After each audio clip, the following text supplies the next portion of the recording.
Today is a different kind of day because it's a night practice, correct?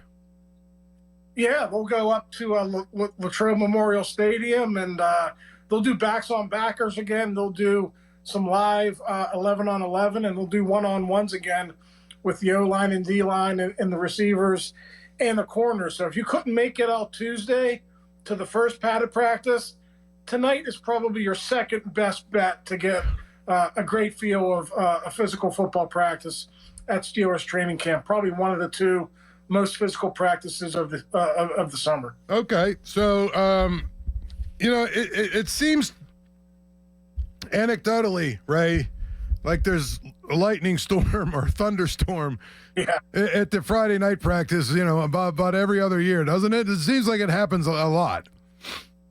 Yeah, last year they got through unscathed. 2 years ago, we were sitting on the buses up at St. Vincent. They have school buses for the team and for the media and all the team personnel, and they take you over there. It's like a 5-10 minute ride. We were on the school buses, and it was just coming down in buckets, lightning, and they canceled it. And I think they ended up doing like a walkthrough in the St. Vincent gymnasium. So, yeah, perfect weather isn't synonymous with the night practice. But from what I see today, rain's supposed to stop late morning, early afternoon. So they should be pretty good to get that in tonight. Well, that's good. I mean, I think, and that's a big deal.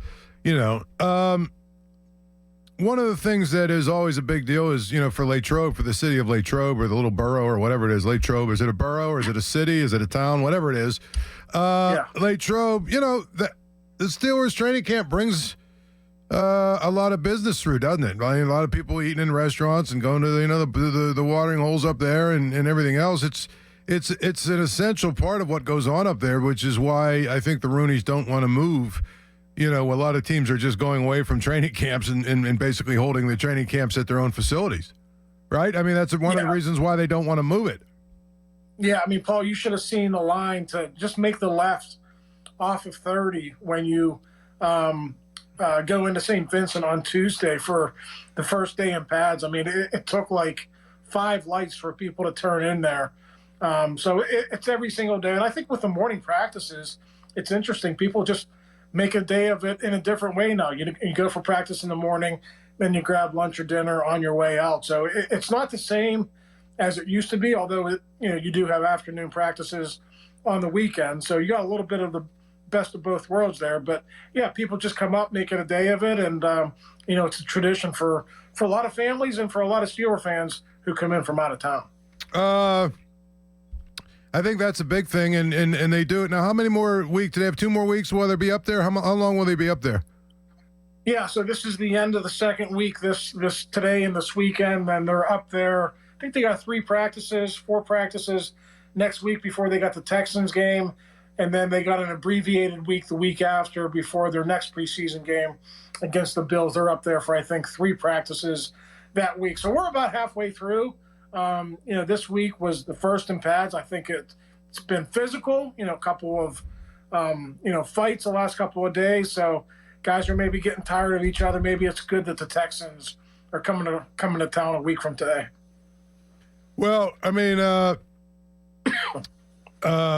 big thing with that is, I mean, it seems like a recurring question we keep asking everybody that comes on these airwaves.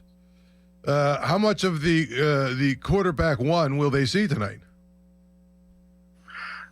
Based on practice, I think you'll see him throw some 7-on-7 stuff, maybe some handoffs during team, maybe a little bit more, but he hasn't been full go yet, Paul. We're talking about Russell Wilson, of course, and as the days go on here, Paul, you got to wonder if he's not a full practice participant by this weekend or early next week. I don't know that they're going to play him against the Texans. I mean, I think you would want him to get at least 3 consecutive practices in pads in before you throw him out there in a preseason game. So I would say if he's not a full go participant by next week, I wouldn't expect to see him in that first game. And, it's unfortunate for Russ, but, Justin Fields is getting a ton of reps as his replacement. So, what does Mike Tomlin always say? One man's misfortune is another man's opportunity, and that's what's happening now with Justin Fields.